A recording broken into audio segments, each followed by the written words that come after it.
Minecraft-ი ეს უკიდეგანო სამყაროა და ისევე როგორც ყველა სამყაროს, მასაც ყავს თავისი გმირი. ყველაფერი იმდენი ხნის წინ მოხდა, თითქმის ყველას გადაავიწყდა კიდეც ეს ამბავი. მაგრამ მოდესღაც არსებობდა სამყარო, კუბებით მოცული სამყარო, რომელშიც არაფერი არ ხდებოდა.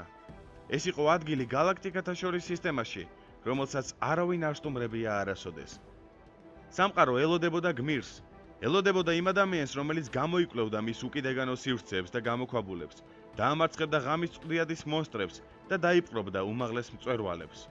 და აი გამოჩნდა ისიც, მაინერი, ადამიანი, რომელიც სრულიად უეცრად ჩამოვარდა ციდან, მიმოიხედა და მიხვდა, რომ ეს სამყარო მისი მფარველობის ქვეშ უნდა იმყოფებოდეს. ყველაფერი საკმაოდ მარტივად დაიწყო. პირველი სახლი, პირველი მაღარო, პირველი წინააღმდეგობა, პირველი ალმასები, იარაღი, აბჯარი და რა თქმა უნდა, უდიდესი გამბედაობა.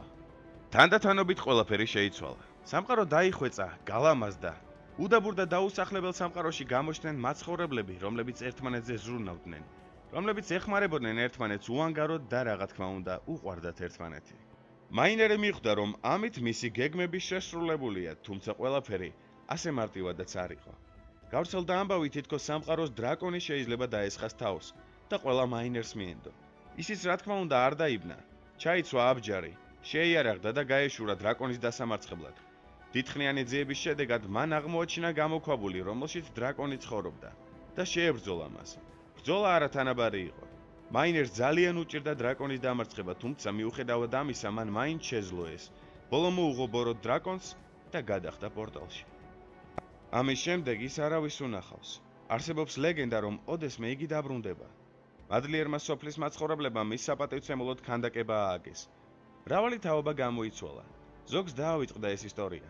ზოგი კი ისევ ელოდება იმ დღეს, როდესაც მაინერი გამოჩნდება და დაეხმარება ხალხს მორიგი დაბრკოლებების გადალახვაში.